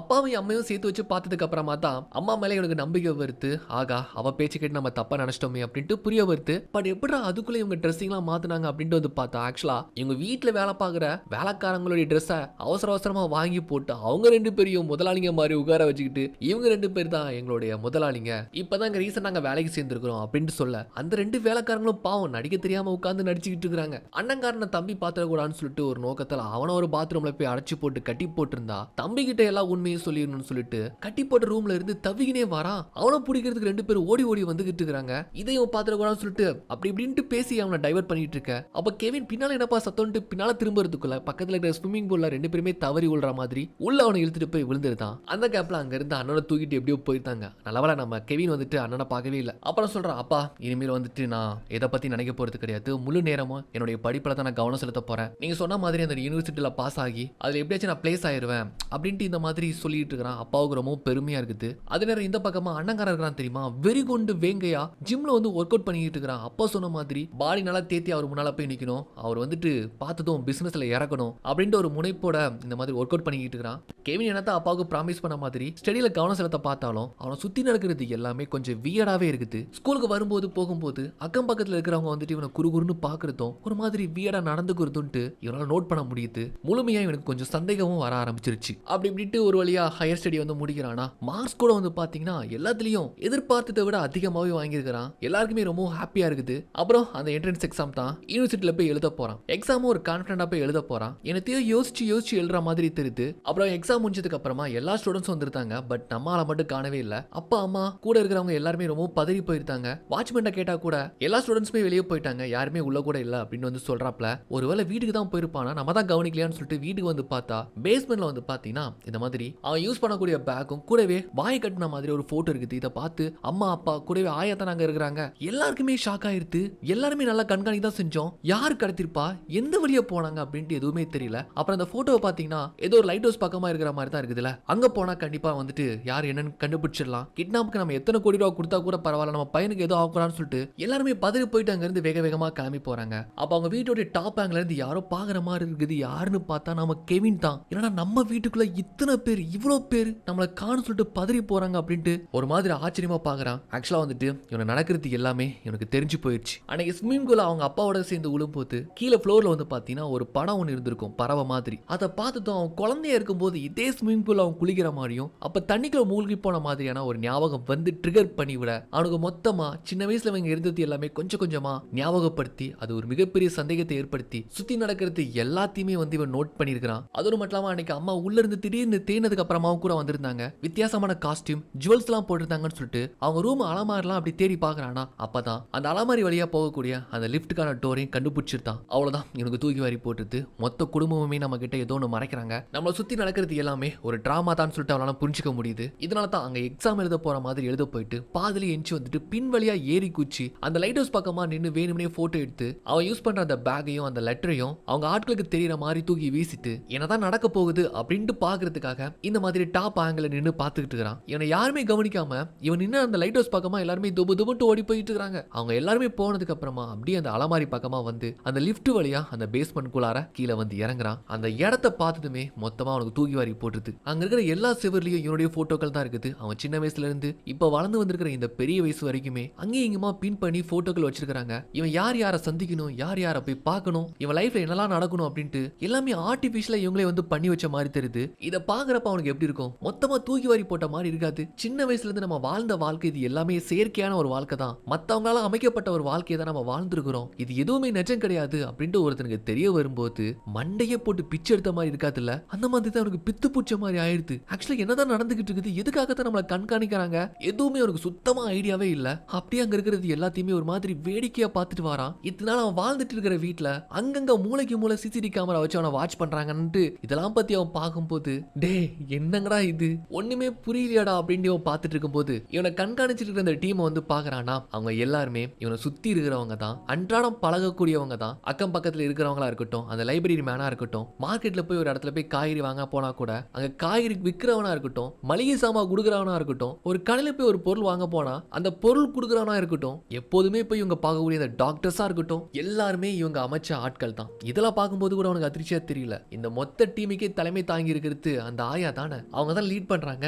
அதை பார்த்தது தான் இவனுக்கு ஃபீலிங்கை கண்ட்ரோல் பண்ண முடியல, அப்படி கண்கலங்கி போயிருந்தான். பாட்டி பாட்டின்ட்டு அவங்கள ஒரு உலகமாவே நினைச்சிருப்பான். பட் அவங்க கூட இவங்க அமைச்சு வச்ச ஆளு சும்மா நம்மள கண்காணிக்கிறதுக்காக வேலை செய்யப்பட்ட ஒரு ஆளுன்ட்டு தெரியும் போது எவ்வளவு கஷ்டமா இருக்கும்ல. அப்பதான் அந்த ஆயா வந்து நிக்கிறாங்க, கெவின் என்ன மன்னிச்சிடுறா, நான் உன்னை எப்படி சமாதானப்படுத்த போறேன்னு தெரியல அப்படின்னு இந்த மாதிரி அழுத்திட்டு சொல்ல, எப்போதுமே ஆசையா பாட்டின்னு கூப்பிடுற அந்த இடத்துல நீங்க தான் குரூப் லீடரா, தெரியாம நான் எத்தனை நாள் ஆயான்னு சொல்லிட்டு இருந்திருக்கேன் நினைக்கிறேன் அப்படின்னு இந்த மாதிரி சொல்லும் போது அவங்களால ஃபீலிங்கை வந்து கண்ட்ரோல் பண்ண முடியல, அப்படியே அழ ஆரம்பிச்சிருந்தாங்க. அதோடு மட்டும் இல்லாம அங்க போயிட்டு மொத்த பேருமே திரும்பி வந்து நிக்கிறாங்க. இவன் இந்த இடத்த பார்த்ததும் தெரிஞ்சுட்டும் எல்லாருக்குமே தூக்கி வாரி போடுறது, அம்மாவுக்கு அப்படியே அழுகே வந்துருது. இத்தனை நாள் தன்னுடைய பையன் கிட்ட ஒரு பொய்யான வாழ்க்கை வாழ்ந்துட்டு இருக்கிறோம், நம்ம சொல்லாமலே அது அவனுக்கு தெரிஞ்சு போயிடுச்சு, எப்படி சொல்லி அவனை நம்ம சமாதானப்படுத்த முடியும்ட்டு அவங்க ஒரு மாதிரி ஸ்தம்பிச்சு போய் பார்த்துட்டு இருக்காங்க, அழுதுகிட்டு இருக்காங்க. ஆனா அப்பா வந்துட்டு அப்படியே கொஞ்சம் சிரிச்சுக்கிட்டே அவனை வந்து சமாதானப்படுத்த பாக்குறாரு. உனக்கு எல்லாமே தெரிஞ்சு போயிடுச்சா, இது எக்ஸாம்லாம் முடிஞ்சதுக்கு அப்புறமா தாண்டா அவங்ககிட்ட நேரடியாக சொல்லலாம்னு நினைச்சேன், நீ நினைக்கிற மாதிரி நம்ம வந்து கஷ்டப்படுறவங்க கிடையாது, நம்ம பெரிய பணக்காரங்க, பெரிய கோடீஸ்வரங்க, பார்த்தல இதுதான் உன்னுடைய வாழ்க்கை, அப்பா ஒரு கோடீஸ்வரன் தெரிஞ்சா நீ கண்டிப்பா உன் வாழ்க்கை திசை மாறி போயிடும் அப்படிங்கிற ஒரு நோக்கத்துல தான் உன சின்ன வயசுல இருந்து பார்த்து நாங்க இந்த மாதிரி வளர்த்தோம் அப்படின்ட்டு சமாதானப்படுத்த பாக்குறாரு. பட் வந்துட்டு அவன் ஒரு கேள்வி கேட்கிறான், உண்மையாவே நீங்க தான் என்னுடைய அப்பா அம்மாவா, இல்லனா நீங்களும் கூட என்ன கண்காணிக்கிறதுக்கு கவனிக்கிறதுக்காக இங்க வேலை செய்யற ஆட்களா, நான் உண்மையா நம்புறேன் நம்ம பாட்டி கூட இங்க வேலை பார்க்குற ஆளா தான் நான் பாக்குறேன் நீங்க எப்படின்னு சொல்லும்போது அவங்க அம்மா அப்படியே ஓடி வந்து கட்டிப்பூச்சி அழுறாங்க. எப்படி உன சமாதானப்படுத்துறதே தெரியல, டே அப்பா உனக்காக பார்த்து இந்த மாதிரியான ஒரு வாழ்க்கையை அமைச்சிருக்கிறாரா, நீ நல்ல நிலைமைக்கு வரணும் தான் நினைச்சாரு அப்படின்னு வந்துட்டு எவ்வளவோ சொல்லி சமாதானப்படுத்த பாக்குறாங்க. பட் அட போங்கடா டே, ஒரு பொய்யான வாழ்க்கையை நான் வாழ வச்சுட்டு எனக்காக இந்த வாழ்க்கையை நீங்க வாழ வச்சீங்களா அப்படின்ட்டு அவன் பாடுக நடந்து போயிட்டு இருக்கிறான். அங்க அப்பாவும் பின்னால போயிட்டு கோப்படு கத்துறாரு, உனக்காக தானே இது எல்லாமே கஷ்டப்பட்டு இப்படி பார்த்து பண்ணோம், புரிஞ்சுக்கோடா, இவ்வளவு பெரிய சொத்தெல்லாம் நீ பாத்துக்கிறதுக்கு நீ ஒருத்தன் தாண்டா பொறுப்பா இருக்கணும், உனக்கு ஒரு அண்ணன் இருக்கிறான், அவன் ஊதாரி ஆயிட்டான், அதான் சின்ன வயசுல இருந்து உன்னை அப்படி வளர்த்தோண்டா அப்படின்ட்டு சொன்னா அவனுக்கு வார்த்தையே வரல. ஆளா விட்டுருங்கடா சாமிங்கிற மாதிரி தான் போயிட்டு இருக்கிறான். அம்மாவும் அழுதுகிட்டு போய் கையை பிடிக்கிறாங்க. எல்லாமே எனக்கு தெரிஞ்சு போயிடுச்சு, இனிமேலாச்சும் நான் ஆசைப்படுற மாதிரியான ஒரு வாழ்க்கையை வாழ்றேனே, எனக்கு பிடிச்ச மாதிரி ஒரு வாழ்க்கையை வாழ்றேனே, தயவு செஞ்சு விட்டுருங்களே அப்படின்ட்டு ஒரு மாதிரி கேட்டதும் அவங்க அம்மாவுக்கு அப்படியே கண்ணீர் வந்துருது. அவங்க வந்துட்டு அவன் கையை விட்டதும் போடா எங்க இருந்தாலும் நீ நல்லா இரு அப்படின்ட்டு ஒரு மாதிரி சொல்ற மாதிரி அவங்க பார்வையில தெரியுதா. அப்படியே வந்துட்டு ஷட்டரை ஓபன் பண்றான். அங்க ஒரு ஆசிரமம் நினைக்கிறாங்க, குழந்தைகள்லாம் நல்லா ஜாலியா குதூகலமா ஒரு ஃப்ரீடமா விளாண்ட மாதிரி தெரியுது. இவனுக்கு என்னமோ அந்த குழந்தைகளை பார்க்கும்போது இவனுக்கும் சிறை வாழ்க்கையை விட்டு சுதந்திரமா வெளியே வந்த மாதிரி அங்கிருந்து அப்படியே அந்த தண்ணியில குதிச்சு ஓடுறான். அப்பாவும் கூட அழுதுகிட்டே ஒரு மாதிரி நம்ம சுயநலத்துக்காக அவன் வாழ்க்கை இப்படி மாத்திட்டோமேன்ட்டு ஒரு குற்ற உணர்ச்சியோட பார்த்துட்டு என்ன மன்னிச்சிடான்னு சொல்லிட்டு கத்துறாப்ல. அவன் பாட்டுக்கு ஜாலியா அங்க இருந்து ஓடிக்கிட்டு இருக்கிறான். அப்படியே கட் பண்ணா எங்க அண்ணன் வந்து பாத்தீங்கன்னா பஸ்ல ஃப்ரெண்டோட வந்துட்டு சேர்ந்து போயிட்டு இருக்கிறான். எங்க போறானா, ரெண்டு பேருமே எவரெஸ்ட்ல போய் ஹைக்கிங் பண்ணி அதோடைய உச்சில கால் பதிக்கிறாங்க. அப்பா பொறுத்த வரைக்கும் உருப்படாதவன், தருதல எதுவுமே சாதிக்காதவன், பட் இப்ப சாதிச்சிட்டன்ல அப்படின்ட்டு பயங்கரமா கத்துறான். இதுக்காக தான் இத்தனை நாள் ஜிம்முக்குலாம் போய் ட்ரெயின் பண்ணிப்பான்னு நினைக்கிறேன். யோ நைனா என்னாலையும் சாதிக்க முடியும் அப்படின்ட்டு உச்சில நின்று கத்திக்கிட்டு இருக்காங்க. அப்புறம் நம்ம கெவின் அவன் ஆசைப்பட்ட மாதிரி ரன்னிங்ல ஒரு அத்லெட் ஆகிறான். ஒரு மேரத்தான் கூட போயிட்டு இருக்கிறான்னு வச்சுக்கோங்களேன். அவன் பாட்டுக்கு ஓடி போயிட்டு இருக்கிறான். சைட்ல இருந்து அண்ணக்காரனும் அவன் ஃப்ரெண்டுக்காரனும் என்கரேஜ் பண்ணிக்கிட்டு இருக்கிறானுங்க. தம்பி ஓடுறா ஓடுறா ஓடுறா, வாடா வாடா ஃபர்ஸ்ட் வாடான்னு சொல்லிட்டு இருக்கிறானுங்களா. அப்ப இந்த மேரத்தான் கூட அப்பாவும் அம்மாவும் அவங்க பணக்கார வீட்டுல இருந்து லைவ்ல டிவில பாத்துட்டு இருக்காங்க. அங்க பாரு